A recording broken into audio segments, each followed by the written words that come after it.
Assalamualaikum warahmatullahi wabarakatuh. Saya atas nama Nurjannah dari kelas Ekonomi Syariah 3C. Video ini untuk memenuhi UAS mata kuliah Etika Bisnis Islam. Baik, langsung saja ke pembahasan pertama, yaitu etika bisnis dan tanggung jawab sosial. Etika bisnis adalah cara-cara untuk melakukan kegiatan usaha yang mencakup seluruh aspek yang berkaitan dengan individu, industri, perusahaan ataupun masyarakat. Semua keterkaitan ini mencakup bagaimana kita dalam menjalankan bisnis bersikap adil, sesuai dengan hukum yang berlaku, legal, dan tidak tergantung pada individu ataupun perusahaan di masyarakat. Jadi pada bagian ini terbagi atas dua, yaitu internal perusahaan maupun eksternal perusahaan. Jadi hubungan etika bisnis dan lingkungan internal adalah upaya pengendalian tindakan atau perilaku bisnis terhadap lingkungan sekitar bisnis. Lingkungan internal ini mencakup seluruh aspek-aspek yang terdapat di dalam perusahaan seperti modal, tenaga kerja, mesin-mesin, alat atau alat-alat, sistem, mekanisme, sarana dan prasarana yang terdapat di dalam perusahaan. Sedangkan eksternal perusahaan adalah segala yang berasal dari luar perusahaan. Terdapat lingkungan mikro dan lingkungan makro. Lingkungan mikro ini terdiri atas pesaing, publik, individu. Sedangkan lingkungan makro terdiri atas demografi, sosial politik, dan sosial budaya. Baik, pembahasan kedua yaitu etika bisnis dan pemeliharaan lingkungan. Etika bisnis berkaitan dengan lingkungan karena bisnis berada di lingkungan. Etika bisnis berpengaruh terhadap lingkungan dan juga lingkungan berpengaruh terhadap bisnis. Ada tiga aspek, yaitu etika bisnis terhadap lingkungan milik individu, milik umum, dan milik negara. Jadi kita sebagai individu memiliki peran atau pegangan atau tuntunan dalam berperilaku terhadap alam, seperti sikap hormat terhadap alam, sikap tanggung jawab, dan sikap solidaritas, dengan cara yaitu menjaga, merawat, melestarikan alam dengan cara tidak membuang sampah sembarangan, tidak membuang limbah sembarangan, dan tidak melakukan penambangan pohon secara liar. Jadi materi ketiga yaitu implementasi bisnis Islam dalam masyarakat Islam. Terdapat 4 bagian. Ya, bagian yang pertama yaitu peran negara. Jadi setiap warga negara berhak memiliki pekerjaan dan penghidupan yang layak sesuai dengan harkat dan martabat kemanusiaan, agar terhindar dari kondisi kefakiran dan kemiskinan. Peran negara dalam hal etika bisnis ini yaitu mengeluarkan peraturan perundang-undangan terkait dengan etika dalam berbisnis. Dan yang kedua yaitu institusi hisbah. Jadi hisbah ini berasal dari bahasa Arab yaitu hasabah, yang artinya menaksir, mengkalkulasi, memperhitungkan atau pandangan.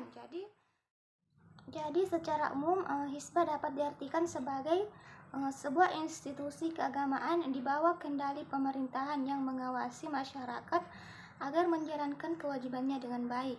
Tujuan umumnya adalah untuk menghindari kerusakan di lingkungan dan juga memastikan kesejahteraan baik dalam hal keagamaan ataupun dalam hal tingkah laku sehari-hari sesuai dengan hukum Allah Subhanahu wa Ta'ala.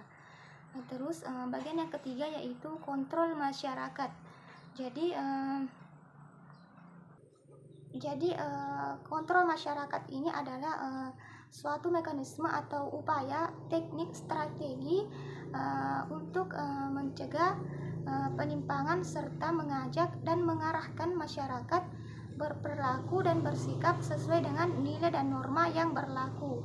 Dengan adanya social control atau kontrol masyarakat ini yang baik, diharapkan mampu meluruskan anggota masyarakat yang bersikap menyimpang dan membangkang. Bagian keempat yaitu ketakwaan individu. Jadi takwa secara umum diartikan sebagai melaksanakan perintah Allah Subhanahu wa taala dan menjauhi larangan Allah Subhanahu wa taala. Orang yang bertakwa adalah orang yang beriman, yaitu orang yang berpandangan dan bersikap hidup sesuai dengan ajaran Allah Subhanahu wa taala dalam segala hal aktivitasnya, termasuk dalam hal dunia usaha, sehingga dapat menimbulkan keharmonisan dan keselarasan antar sesama.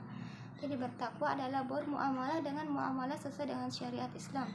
Ada 3 etika dalam etika bisnis yang harus dimiliki oleh setiap individu. Yang pertama yaitu siddiq. Jadi setiap pembisnis harus berkata benar, berkata jujur, baik pada diri sendiri, orang lain maupun sang pencipta. Jadi kejujuran merupakan kepribadian dasar. Kejujuran merupakan kualitas kepribadian dasar moral. Kejujuran merupakan kualitas dasar kepribadian moral. Tanpa kejujuran, semua kegiatan termasuk bisnis tidak akan berjalan lama. Bersikap baik terhadap semua orang tanpa kejujuran adalah sebuah kemunafikan.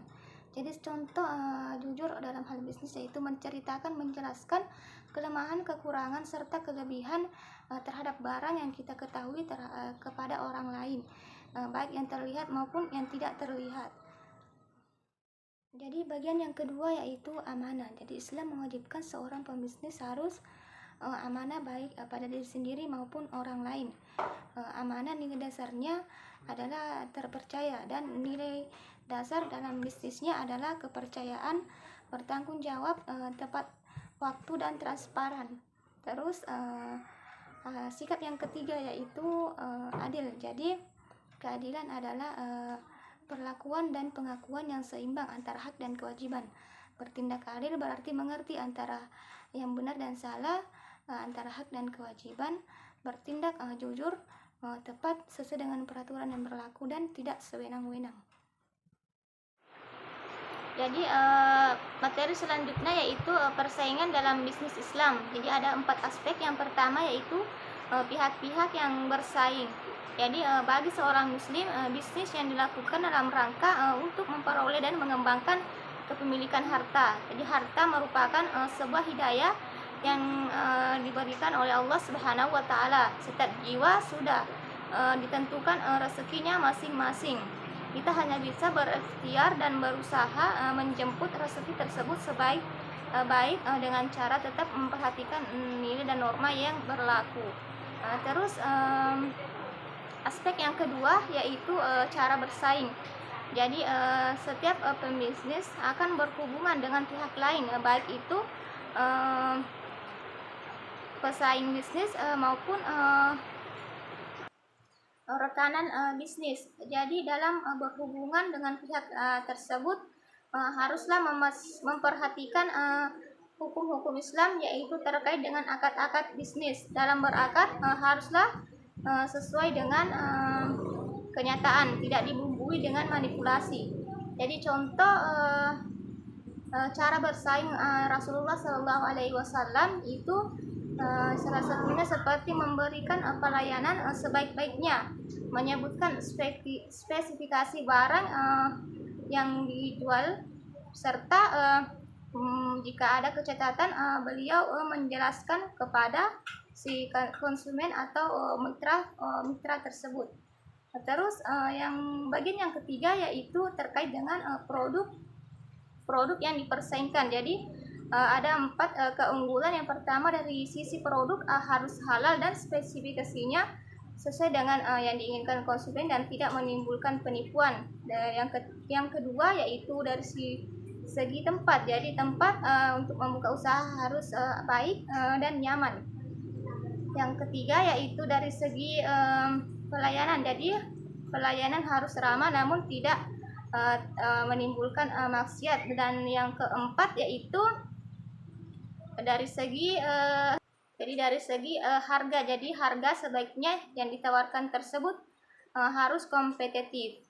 Terus aspek yang keempat yaitu terkait dengan hukum persaingan bisnis dalam Islam. Jadi bersaing menurut syariat Islam itu haruslah bersaing dengan cara yang sehat, adil, benar, serta menjalin silaturahim sehingga mempererat tali persaudaraan. Berbisnis, persaingan individu secara bebas dibatasi dengan kaidah-kaidah serta akhlak, atau dengan kata lain masih dikendalikan oleh akidah.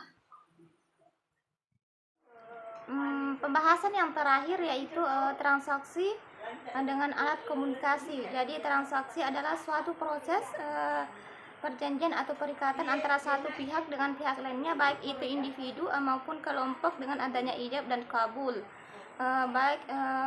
ataupun proses penyerahan dan juga proses penerimaan, sehingga daripada itu ada hukum terhadap objeknya.